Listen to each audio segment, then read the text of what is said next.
Hello, hello Aquarius. Welcome to your September 2019 overview reading. This is good for you if you're a sun, moon, or rising Aquarius. And before we get started, please take a moment to subscribe if you haven't already. Like this video if you care to show me some love.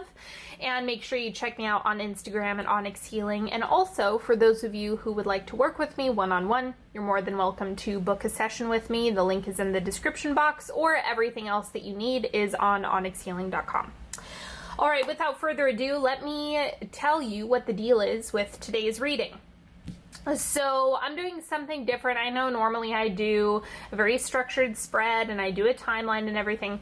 Today, what I'm going to be doing is just 10 cards, and then I'm going to read them in whatever formation I feel called to create. So I hope you enjoy. I'm going to lay this out and then we will get started.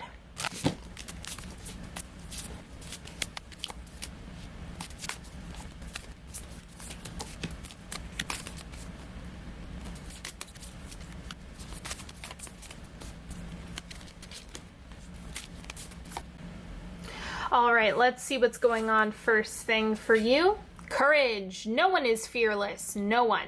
But even though I'm not fearless, I am courageous. When fear shows up, I don't run from it. I use my courage to conquer it. My courage allows me to walk right up to fear and kick it in the nuts, then quickly hide behind someone bigger until it goes away.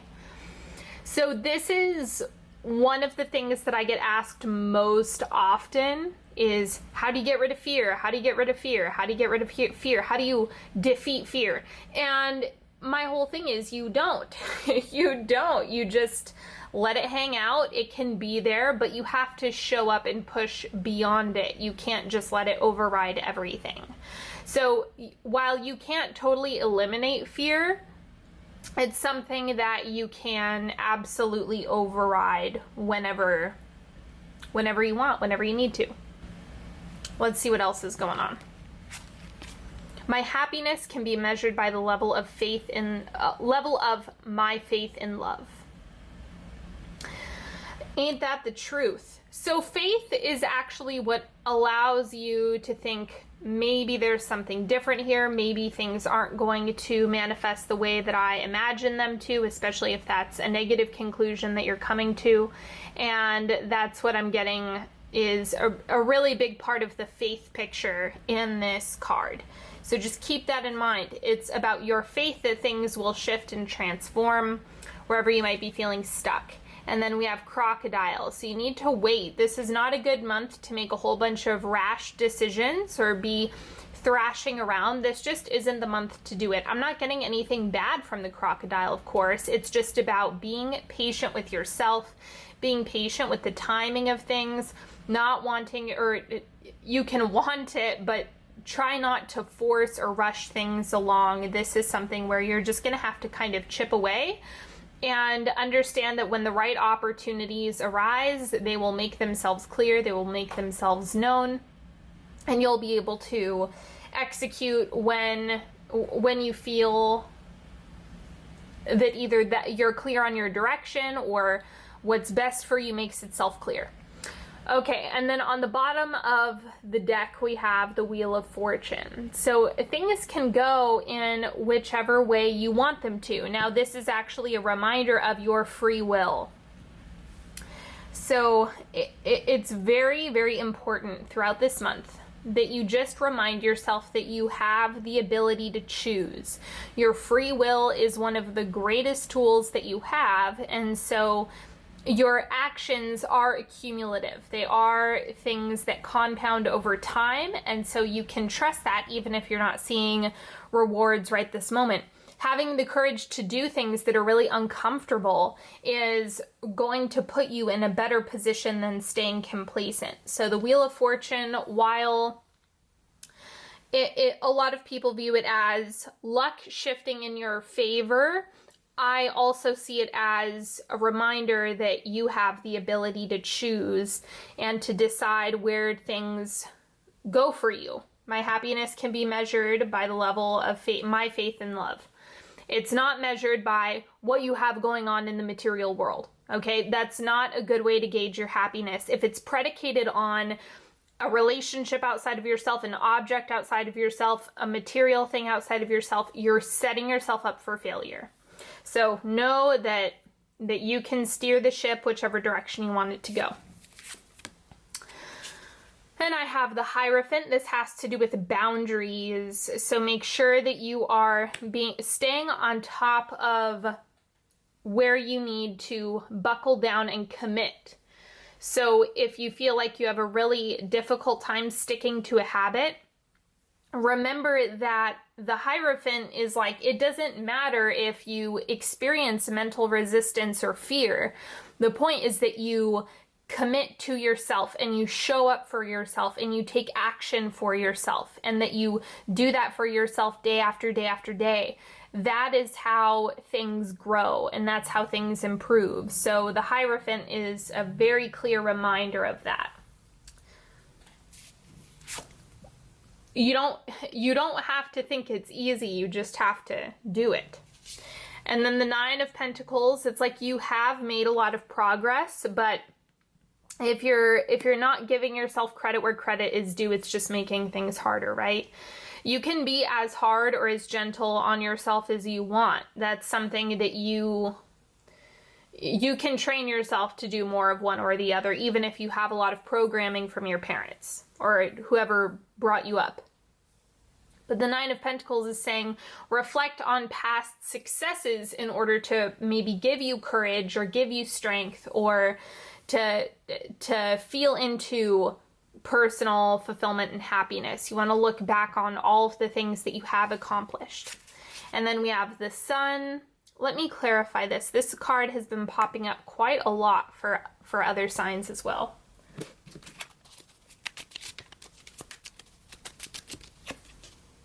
Six of Wands, forward movement. So it's about enjoying the process. I know that I say that pretty frequently, but that's how you move forward, is like find a sliver of joy or trust that the direction that you're moving is the right one. So long as you're taking action that's in alignment with you and you're really figuring out what is good for you, not what might temporarily bring satisfaction with long-term consequences. That is not what's good for you.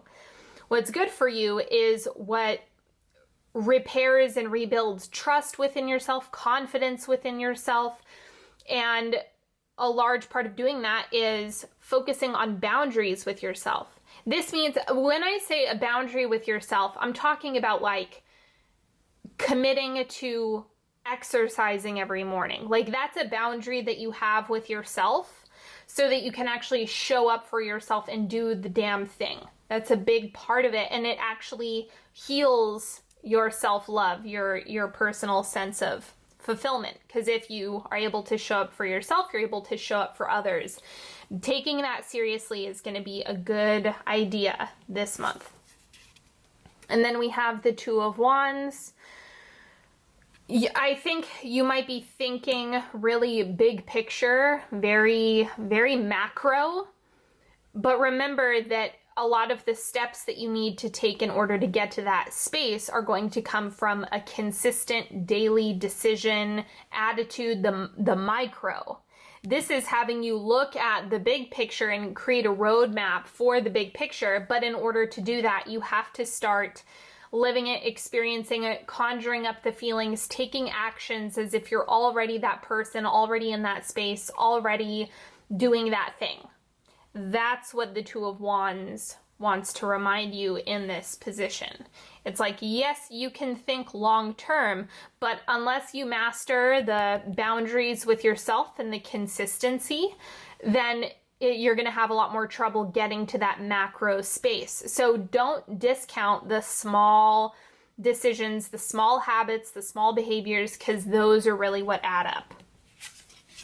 And then we have Judgment. There's this card, since I've been reading with this deck, the interesting thing is that the little ghosts that are here remind me of information. So when I see this Judgment card, it's kind of like you might need more information before you can fully make a decision or be in a space where you're clearly making a decision that's in alignment with you. It's not a bad thing. It just goes back to this patience piece. The crocodile is patient. The crocodile waits. It doesn't thrash around. It needs things to come to it before it, is able to feast, if you will.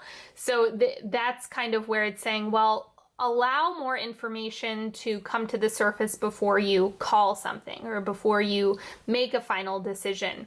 So just figure out what that might be for you.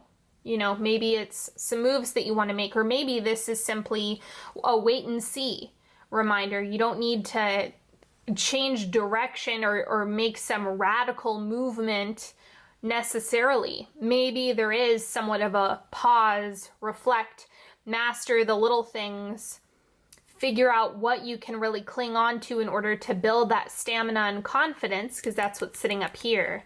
And then over time, you have more and more that's kind of coming up. We have the Eight of Cups. Yep, so this is why you want to allow the information to come up, because this is a change in perspective, something that you might not be able to see right this moment. The Eight of Cups is flipping the way you're thinking around. It's new feelings, new perspectives, new. The way you're thinking about things at the beginning of the month is not going to be the way you end the month. Allow this to percolate. And then crossing energy, we have the Knight of Pentacles. So this is once again about boundaries. I'm getting boundaries with yourself as well as others. But remember, the more boundaries you have for yourself, the more you're able to hold those with others. Like, that's a large part of this, because the Knight of Pentacles is particularly grounded and shielded. So he technically wears the most armor in tarot. So that's what I'm getting. It's like the boundaries, just staying in a space where you're mastering yourself, fine-tuning the way you're approaching things and making little adjustments while you watch other information come up to the surface. That is what's going to really drive you forward. And then we have Justice, being level-headed, even-keeled. Again, it's like weighing things out. Just weigh them out. You don't need to make any radical movements necessarily. You don't need to do anything that's totally profound. It's just about slowly adjusting the wheel piece by piece by piece. This is about subtle movements, micro adjustments, small tweaks throughout the month, not quantum leaps,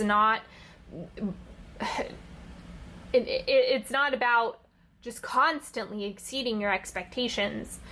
It's about really understanding and appreciating where you're at and pushing yourself a little bit more each day. That's what courage is about. It can be scary, but pushing yourself will help. And then we have the Page of Cups. Vulnerability. Look at that. I don't know how well you can see that little guy who's in the actual cup. That's hilarious. Okay, so emotional integrity and vulnerability, and also this is a naive card. I mean that in a good way. Kind of like you're able to sit in a space where you are more welcoming, open-hearted, open-minded, because the Page of Cups reminds us of a time before we had programming, before we were hurt, before we became jaded, before we had all of those wounds. It's a time when you don't know any better. And because of that, it makes you more open to other possibilities, other things that you have going on, and this is just reminding you that getting to that space is really going to help you. And then we have the Seven of Cups options. So it might feel like this month you're just tackling like 50,000 things, or there's so much to get done, so little time. That might be the experience that you have, but that's why this month is like, well, wait, just show up for yourself, allow information to continue showing up throughout this month. Be patient with yourself, and figuring out which one do I tackle first, or which approach do I take first. That is something that will sort itself out. You don't need to push yourself to get absolute clarity about that right now. You know what? Actually, I'm going to clarify that one. Because your reading really didn't have a lot of cups. So we have the Hierophant goes back to boundaries, the little actions, the little things that you're doing each and every day. That is the secret sauce for you. Micro movements. Best thing for you. One more thing that I want to mention before I get into this 3-card pick is it's really easy to think big, like the Two of Wands, to just look at the whole world or the whole picture, everything that's going on. But sometimes you can get a little bit lost in that energy as well. So this is a good time to dial that back a bit and just focus on how are you showing up now, like in present time. What are you doing right now to step into that version of yourself, if that makes sense. All right, everybody, you're welcome to pick a card, ask a question. You can pick as few or as many cards as you'd like. If you need more time, pause the video. Otherwise, I'm going to read this. Card number 1, we have the Ace of Pentacles. So you do need to initiate. That's the deal with the Ace of Pentacles, is like, yes, sometimes it can be a new job or a new financial endeavor or a new something, but then there's also the part of the Ace of Pentacles is like, okay, but you have to open the doors. You have to stick the key in the ignition and turn on the vehicle. You have to start. So it's something where, yeah, you can call opportunities to you. You can do a lot of the energetic work, but you also have to show up when it arrives if you're taking more of a energetic approach to manifestation and calling things in. So just understand you're going to need to couple action with your intention, and this is going to be a good month to do that, so long as you take pressure off of yourself to have overnight results. Card number 2, we have the Empress. Give to yourself. It's a really important thing for you to identify what is it that you are needing to feel. What are you needing to tap into? How do you need to ground yourself? What are you missing? It's all about filling in the gaps of where you might not feel fully supported or like you're fulfilled. What else is missing within yourself, within your daily behaviors? How can you supplement that for yourself as you conjure up the feelings of whatever it is you're working on? So that's kind of like a, when I'm talking about calling the feelings into your space, the reason why I say that is because that's actually how you get what you want. If you were to, okay, so let's take a partnership example. If you only focus on, I don't have a partner and it's causing me so much misery, that's not going to help you manifest the right partner. That's just going to make you drown within your own suffering, essentially. That's what perpetuates it. That's why you have to figure out ways to supplement it. Anyway, card number 3, we have the 3 of Swords. Time to let it go. Something has got to give. This is a big release card. So if you're in a place where you're like, what do I do about that? It might just be let it exist in the past and, you know, there's no reason to carry it forward. It could also be like something gets cleared out so you can actually call in something better. So figure out how this is serving you, because that's what all this is in service of. It's all for you. It's for your healing, for your growth, for your manifestations. This is all information that is just serving your highest good. So see how this empty space that comes up with the 3 of Swords can really be of service to the things that you want more of. All right, everybody, that's all that I have for you today. Thank you so much for spending some time with me. I absolutely appreciate you. Don't forget to subscribe, like, share this video. Follow me on Instagram at Onyx Healing. And until next time, check out the podcast Sunday Messages, which has a whole bunch of awesome information on there. I do that twice a week. And you're welcome to go to onyxhealing.com if you would like to see anything else from me. All right, everybody, have a good one. Have a beautiful September, and I will talk to you later. Bye-bye.